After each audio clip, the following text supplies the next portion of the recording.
estar aqui com todos vocês, agraciados do Senhor. Vamos então à palavra.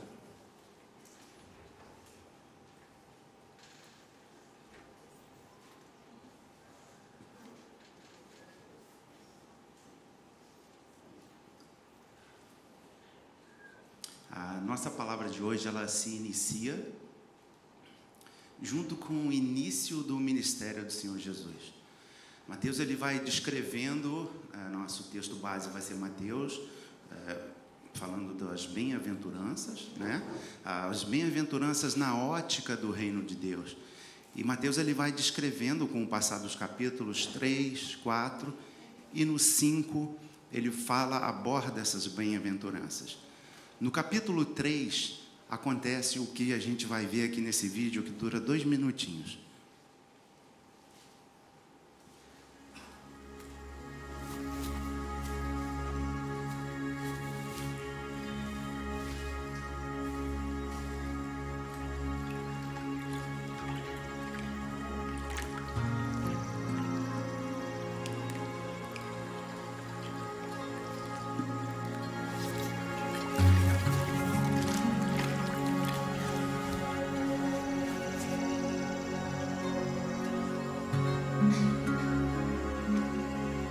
Tendo a autoridade do Deus Todo-Poderoso, eu te batizo como testemunho de que fizeste convênio de servi-lo.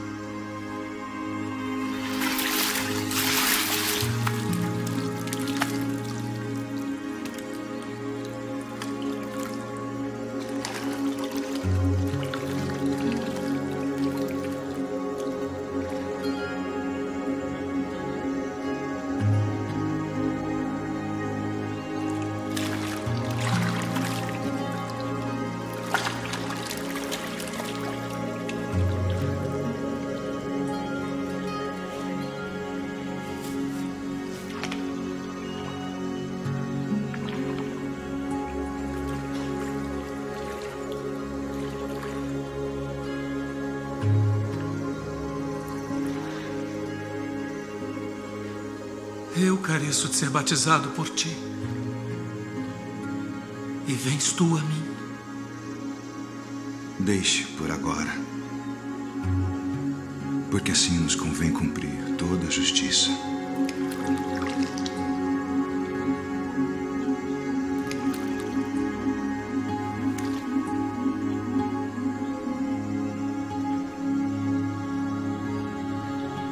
Tendo autoridade do Deus Todo-Poderoso, eu te batizo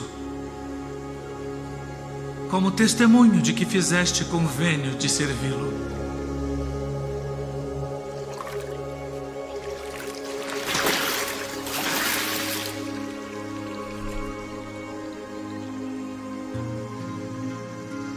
Este é o meu filho amado, em quem me comprazo.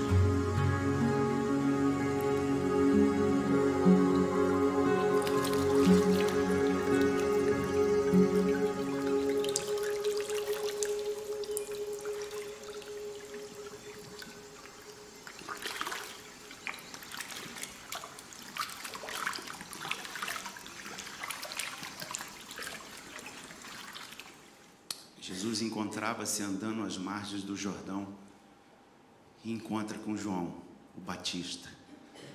E nesse dia se cumpre a profecia que está em Isaías 40, versículo 3. A voz que clama no deserto: prepara o caminho do Senhor.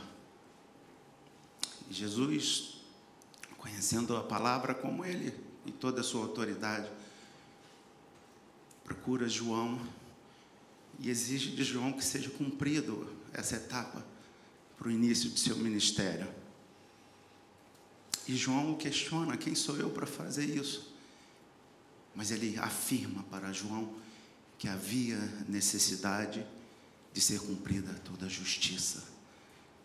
Nesse momento, Jesus já começa a se identificar com todos nós, pecadores, até um momento oportuno no qual ele levaria sobre si todos os nossos pecados. E por isso nós somos justificados por ele. Deus justo e fiel. Quem aqui nessa manhã é justificado pelo Senhor? Louvado seja o teu nome. Dando continuidade a esse raciocínio, até para entender o que se passa lá no Monte das Bem-aventuranças. A palavra diz que Jesus sai dali e é conduzido ao deserto. Quando a gente fala do deserto na Bíblia, a gente identifica características importantes. Perguntaram uma vez para um rabino judeu o que significaria para ele a palavra midavar. E midavar no hebraico quer dizer lugar da palavra. Todas as vezes que abordamos o assunto de deserto na Bíblia, geralmente nos conduz a raciocinar que o deserto é um local de preparo. O deserto é um local onde somos tratados. E Jesus é conduzido ao deserto. Chegando lá no deserto, todos conhecem, ele passa 40 dias e 40 noites em jejum. Satanás vai ao encontro dele. Porque todos sabem qual era o propósito de Jesus. Jesus tinha essa visão de ser o Messias, né? O propósito de cumprir esse messianismo. E Satanás ainda assim tenta, naquele momento, desviar os olhos de Deus, desviar os olhos de Jesus.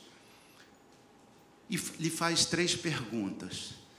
2 dessas perguntas se iniciam com a seguinte frase: se tu és o Filho de Deus. Se tu és o Filho de Deus. Eu imagino ali Jesus, após esses 40 dias, existe um livro que fala do deserto da tentação, e dizem que todo esse ambiente que cercava Jesus foi influenciado por Satanás. Imagine um deserto, durante o dia aquele calor intenso, à noite o frio, a temperatura fica negativa no deserto, ele sem se alimentar, ele sem beber nada. Jesus, apesar de ser 100% Deus, ele também era 100% homem. Então eu creio que fisicamente ele se encontrava ali debilitado. Talvez o seu raciocínio já limitado como homem, após um jejum tão longo assim. E Satanás enxerga ali um momento propício para tentar quebrar, cair por terra essa intenção do nosso Deus de nos reconciliar com Ele. Mas Jesus, quando ouve essa palavra, esse questionamento, se tu és o Filho de Deus, ele volta lá em Mateus 3,17. E ele se lembra, apesar de todo o seu cansaço, apesar de todo o seu sofrimento, a voz que ele ouviu vinda do céu: este é o meu Filho amado, em quem me comprazo. Nossos dias de hoje não é diferente. Satanás tem tentado desviar a nossa atenção, desviar os nossos propósitos para com o reino. Mas não se esqueça que vocês são os filhos amados do Senhor. E aí, após essa falha de tentativa, Mateus continua a sua dissertativa no capítulo 5, mas Mateus nos deixa bem claro a intenção dele de nos proporcionar fatos e atitudes que comprovam que Jesus era o Messias. Ele desenvolve essa linha de raciocínio, descrevendo o batismo, descrevendo o momento dele de tentação no deserto e, por conseguinte, ele indo a um monte. Se pararmos para comparar, a gente consegue enxergar na figura de Moisés um Cristo no Antigo Testamento. E Mateus tinha essa intenção. Mateus tinha a intenção de provar para os judeus e a posterior aos gentios e a todos que estavam ali que Jesus era esse profeta, Jesus era esse Messias. Esse profeta, ele é até falado pelo próprio Moisés. Deuteronômio 8:15, não preciso de projetar, que eu tenho aqui. E que fala que do meio da própria, o Senhor teu Deus te suscitará do meio de ti, dentre os seus irmãos, um profeta semelhante a mim, e a ele ouvirás. Deuteronômio 18:15, o próprio Moisés afirmando isso. E então a gente consegue desenvolver uma linha de raciocínio antes de entrar nas bem-aventuranças. E vejam bem, quando Moisés nasce, várias crianças são assassinadas pelo faraó. Jesus nasce, várias crianças são assassinadas por Herodes. Moisés, ele consegue escapar indo para o Egito. Jesus, através, ele ainda era muito pequeno, mas José e Maria recebem essa revelação e são orientados a ir para o Egito também. Uma vez no Egito, a gente sabe no decorrer da história, Moisés depois vai para o deserto. E lá no deserto, ele fica 40 anos. Nesses 40 anos, durante 40 dias e 40 noites, ele fica sem comer e sem beber. E recebe do Senhor as leis. Recebe do Senhor os mandamentos. Jesus é batizado, é conduzido ao deserto. E lá ele passa 40 dias e 40 noites, sem comer, sem beber nada. Saindo do deserto, após vencer Satanás, através da palavra, ele é conduzido a essa montanha. Local aonde ele nos passa as bem-aventuranças na ótica do reino de Deus. É como se fosse Moisés recebendo ali as leis. Jesus, ele não muda as leis, mas ele muda a ótica desse reino. Amém? Não é lindo isso? Eu vou pedir para eles projetarem.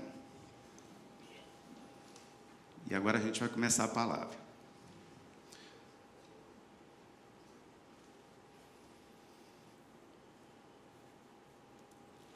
Das bem-aventuranças, o local.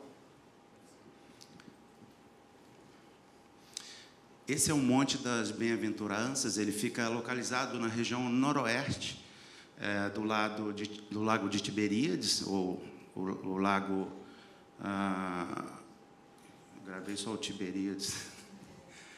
O lago da Galileia, ora Jesus. E lá nesse lago, nessa porta noroeste, entre as cidades de Genezaré e Cafarnaum. Cafarnaum foi uma cidade muito visitada por Jesus. Era um local de transição do povo, e Jesus tinha essa intenção sempre de estar próximo ao povo e anunciar o seu ministério, anunciar a chegada do reino de Deus. E lá nesse local, cerca de 2000 anos atrás, Jesus escolhe esse local para nos trazer a revelação na ótica do reino de Deus. Interessante, lá nesse local, a gente teve a oportunidade de ir, a gente observa que se forma de uma forma natural, geográfica, como se fosse uma concha acústica. E lá no fundo a gente vê o Mar da Galileia. Acredita-se que, não se sabe o local específico, mas foi nesse monte que Jesus chega a esse local, junto dos seus discípulos. E ali Jesus já manifestava o seu poder, já manifestava a tua unção, e milhares de pessoas já o seguiam. E todos ficaram ali naquela região aonde ele começou a falar das bem-aventuranças. Mateus 5, 1 e 2.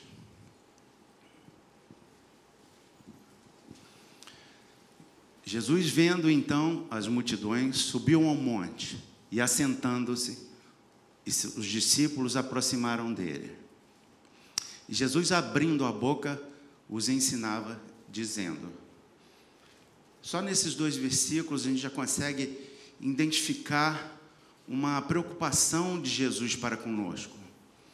Se for vermos em estudos antigos, era característica do povo antigo do Oriente Médio, quando um assunto importante iria ser abordado, eles se assentavam para conversar. Jesus, ele se assenta em uma pedra, não porque ele estava cansado. Ele se assenta a uma pedra, rodeado por todos os seus discípulos, mas ele iria ensinar. Ele queria passar algo importante sobre o reino dele. Ele queria já começar a mudar certas perspectivas dos quais os judeus tinham sobre o reino de Deus. E ele se assenta ali naquele local.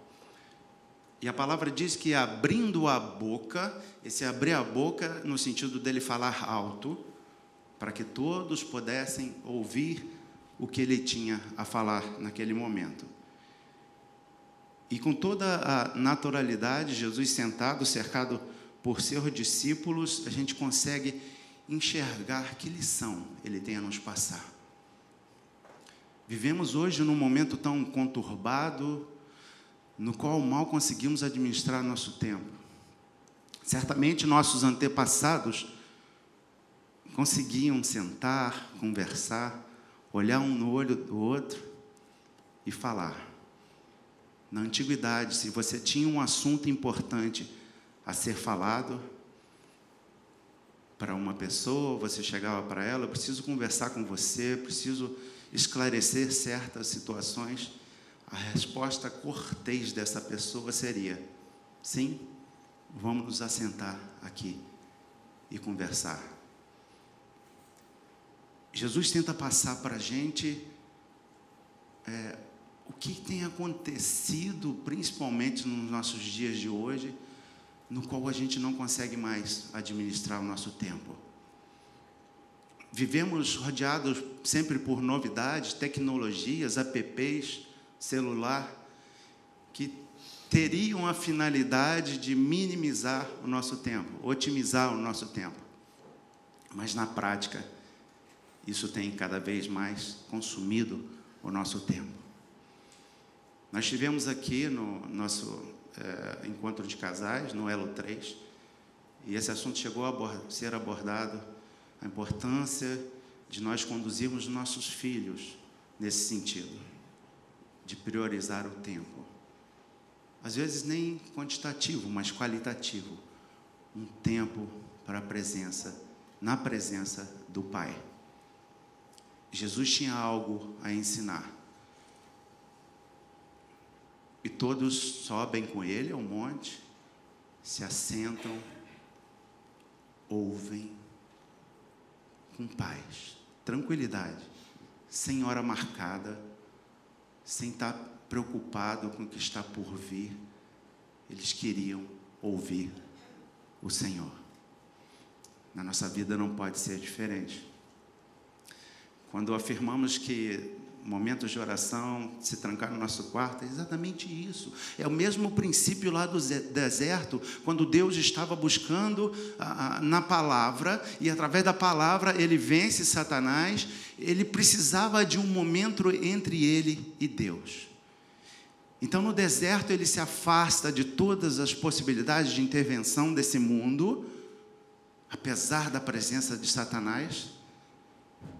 E nesse monte, quem já foi lá consegue identificar um local de tranquilidade, um local propício para entrar em conexão com o reino. E esse foi o propósito de Jesus. E por que no monte? Por que ele não fez isso ali à ribeirinha do Mar da Galileia? Quando observamos o sentido geográfico, bíblico, toda vez que o monte é falado, o monte quer dizer proximidade, presença de Deus. E Jesus, assim, dessa forma, quando vamos em Salmo 121, 1 e 2, e que fala: eleva os meus olhos para o monte, e de onde virá o meu socorro? O meu socorro vem do Senhor. Jesus já conhecia toda essa palavra. E ele se dirige a um monte, assim como fizera Moisés para receber de Deus. Vejam que revelação tremenda está em Isaías 2, 1 e 3 também, quando Mateus, pode projetar?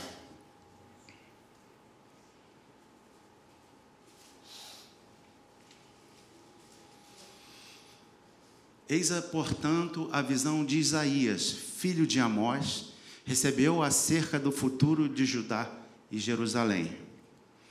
Nos últimos dias, o monte do templo do Senhor será estabelecido como o principal, será elevado acima das colinas, e todas as nações correrão para ele. Muitos povos virão, exclamando: vinde, subamos ao monte de Yahvé, a casa do Deus de Jacó, para que ele nos instrua a respeito dos seus caminhos, e assim andemos nas suas veredas. Com efeito, de Sião sairá a Torá, a lei, e de Jerusalém virá a palavra de Yahvé. Jesus procura esse monte, procura um monte no qual ele pudesse se identificar mais com o Pai e receber direto do Pai esses ensinamentos. Que lindo para nós, não? Se pararmos para pensar nos nossos dias de hoje, o que nós temos feito do nosso tempo?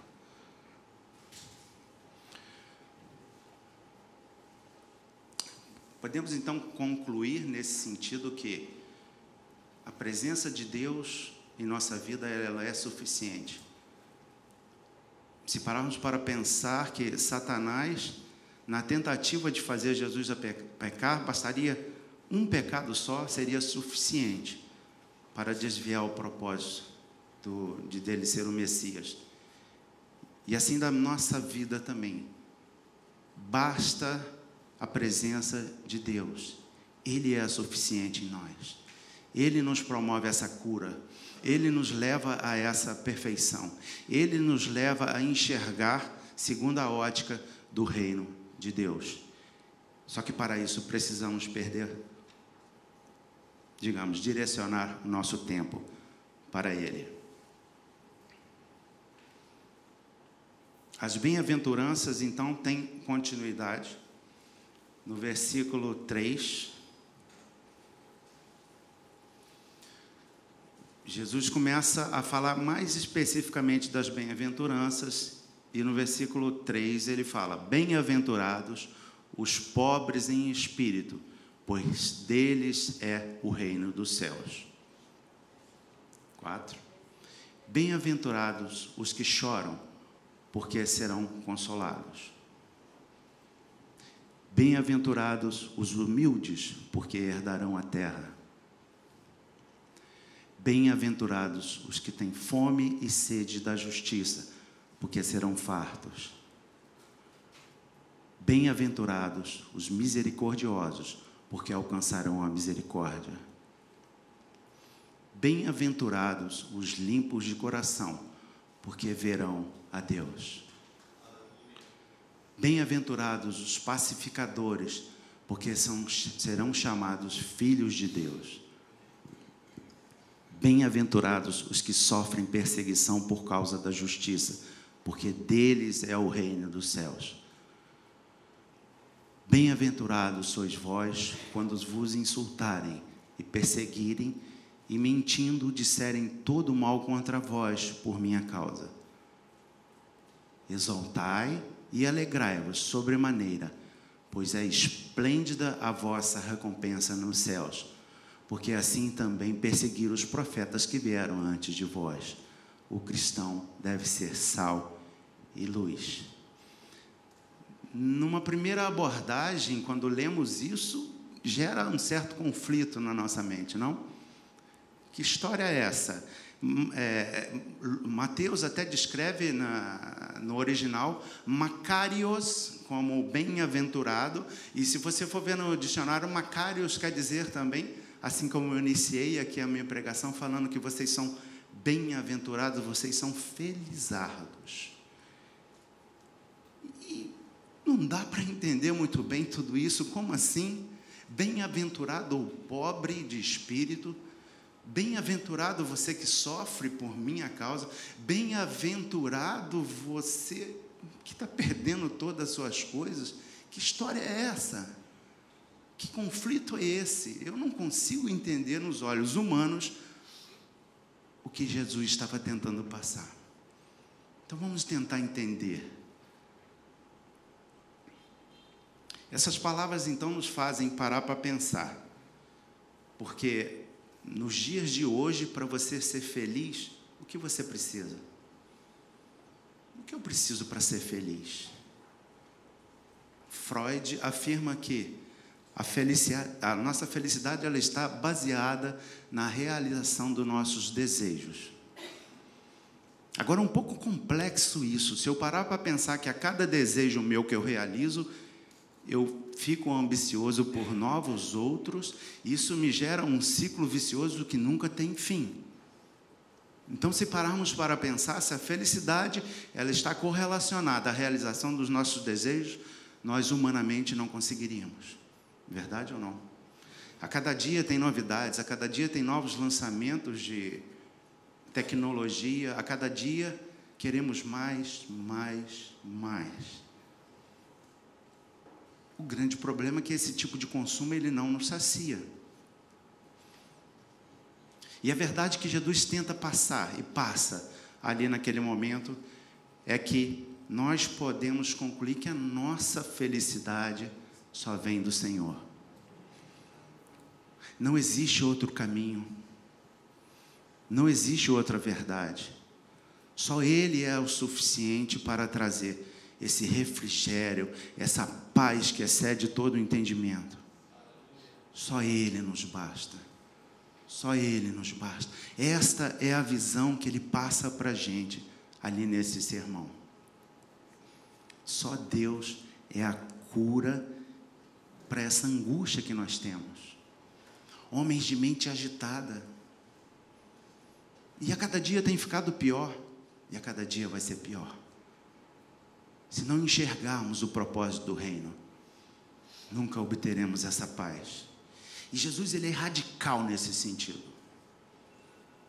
Ele é radical porque quando ele afirma tudo isso ali naquele monte, ele define para a gente que não é o homem que manipula Deus, não é o homem que determina o que é Deus, mas Deus que determina o que é o homem.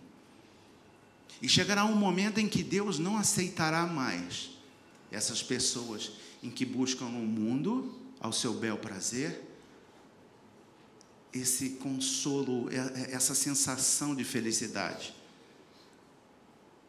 Apesar de respeitar o nosso livre-arbítrio, por toda a eternidade, Deus vai exigir e cobrar daqueles que desprezam o teu reino, que desprezam a tua justiça. Leia-se que desprezam o Senhor Jesus. Amém? Na prática, então, esse padrão das bem-aventuranças parecem muito difíceis, muito elevados para a nossa compreensão. Mas será que é isso mesmo? Será que é isso que Jesus tenta passar para todos nós?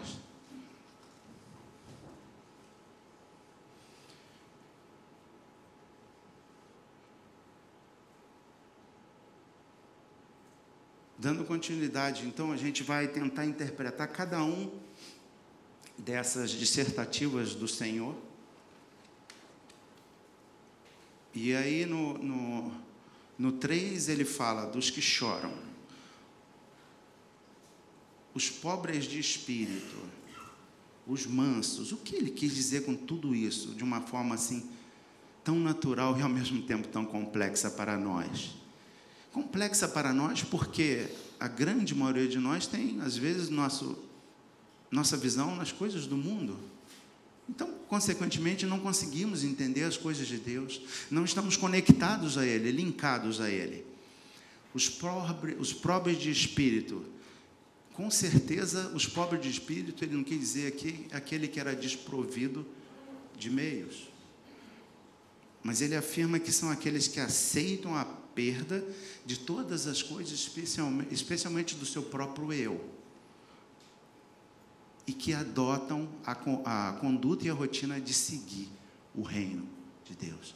Esses são os pobres de espírito. Os que choram seriam essas pessoas que vivem sem a ilusão de paz e felicidade no mundo, mas eles têm a certeza de que essa paz e essa felicidade só pode ser atingida através de Cristo Jesus em suas vidas.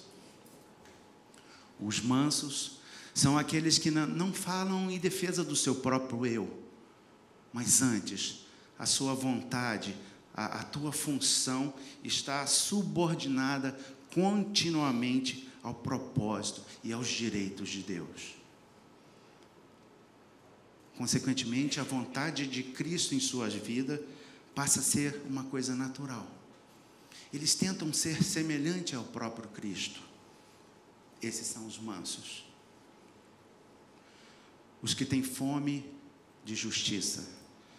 Estes também renunciam à sua expectativa de que um homem pode fazer a diferença, de que um homem pode trazer de volta o paraíso. A sua única esperança está na justiça de que só o reino de Cristo pode trazer. Os misericordiosos. Esses deixaram a sua própria dignidade e se consagraram às pessoas, ajudando os menos favorecidos, desprovidos de meio. A fé sem obra é morta. Os misericordiosos se encaixam aqui. Os puros de coração, esses já não estão nem preocupados de serem chamados de felizes ou bem-aventurados pelo mundo. Eles só têm um propósito.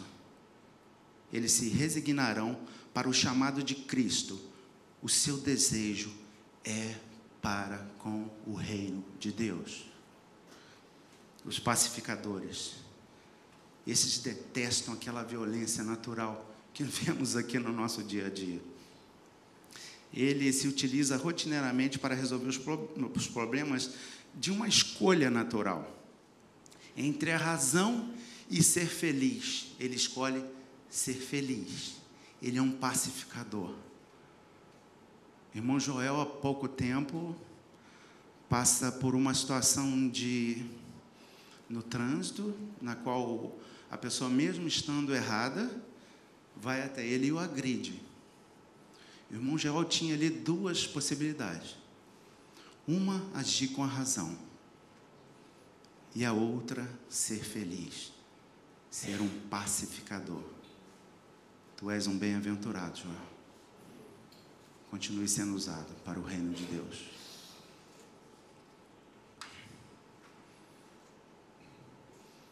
Os perseguidos por causa da justiça. Esses estão dispostos a sofrer pela causa de Cristo. Toda e qualquer causa justa torna uma causa para o reino, pois faz parte do projeto de Deus. Existe um teólogo chamado Dietrich Bonhoeffer. Coloca para mim, por favor. E ele escreveu, a história dele é muito interessante, porque ele é um teólogo ativo na época de Hitler. E ele se levanta contra essa carnificina de Hitler. E ele simplesmente é enforcado. E antes de ser enforcado, ele escreve um livro descrevendo as bem-aventuranças. E ele consegue, em uma palavra, traduzir o que seriam essas bem-aventuranças. Essa palavra é uma palavra alemã chamada Nachfolge. Nachfolge, no sentido propriamente, Folge quer dizer consequência, sequência. Folgen quer dizer seguir, suceder. Nach quer dizer depois, após, de acordo com.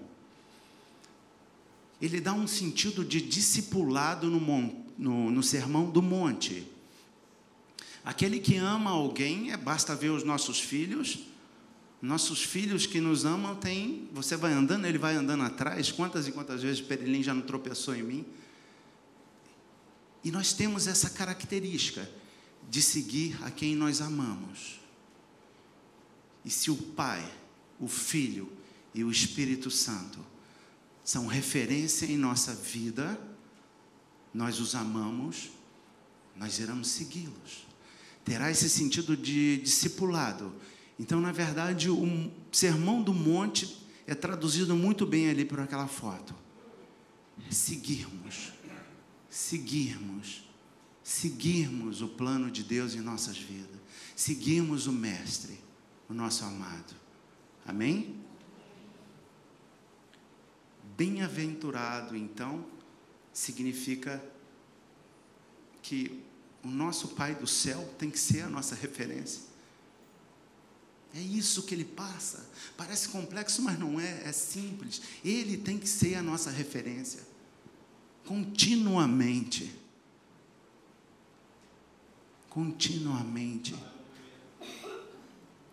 A nossa igreja tem crescido continuamente, porque Ele é a nossa referência. Amém? Se imitarmos, então, o Filho, o Pai e o Espírito, imitaremos o caráter de Deus em nossas vidas. Amém? Existe um poema também. Esse poema foi escrito por um frei no século XVII, chamado Antônio das Chagas. Eu só consigo entender tudo isso se eu gastar o meu tempo na presença de Deus. Vocês conseguem ver outra forma? Eu não. Dispensar o meu tempo na presença do Pai, para que eu possa me conectar a Ele e essas revelações cheguem até a mim. E antes de morrer, esse frei escreve esse poema: Conta e tempo. Deus pede a estrita conta do meu tempo, e eu vou do meu tempo dar-lhe conta.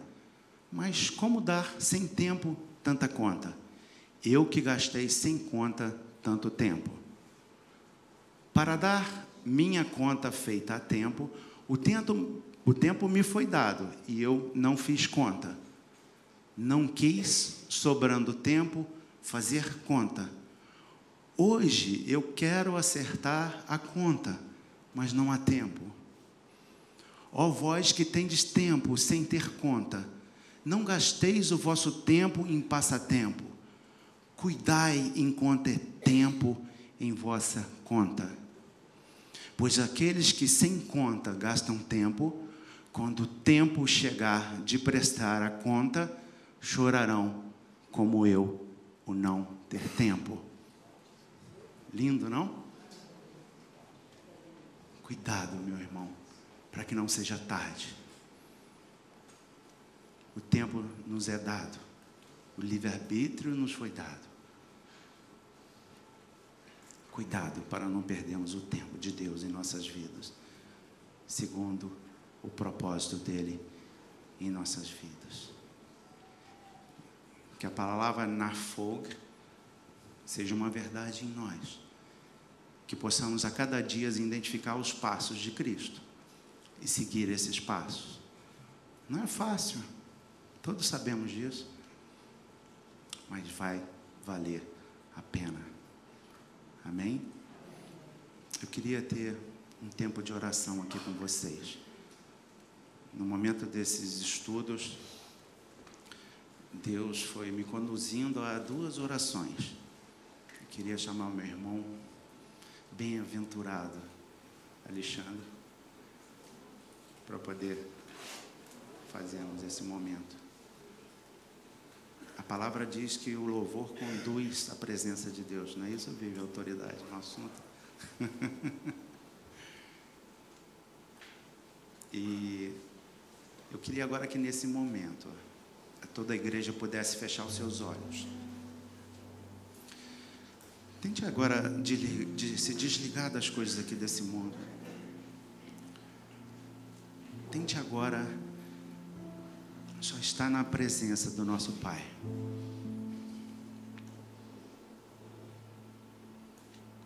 O primeiro propósito dessa oração, eu gostaria de dar a oportunidade Se ainda alguma pessoa não aceitou, ou mesmo que tenha aceitado, esteja fora dos caminhos do Senhor, que ele possa ser agora e ter a oportunidade de ser justificado por Cristo, pois Ele é o caminho, e não há outro caminho senão por Ele. A segunda oração que eu vou fazer é para aqueles que, mesmo estando no caminho, ainda não têm a sabedoria e o discernimento de administrar o seu tempo na presença de Deus, para que esse tempo não nos seja cobrado quando estivermos na presença do Pai, para que esse tempo possa ser utilizado em nossas vidas segundo a ótica do reino de Deus.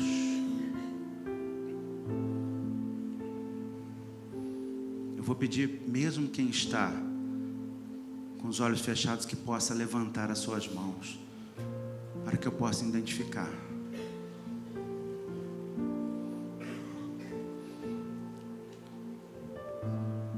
Amém. Amém.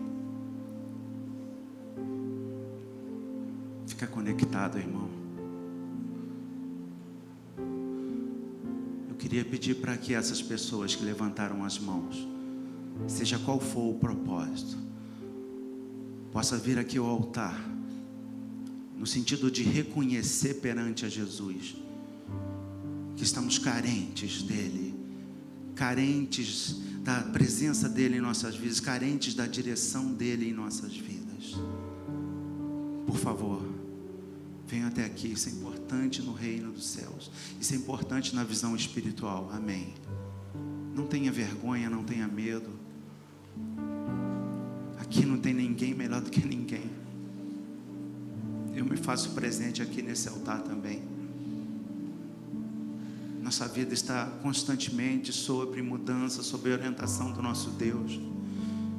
E às vezes há momentos que precisamos reconhecer isso, que somos falhos e necessitamos da direção dele em nossas vidas.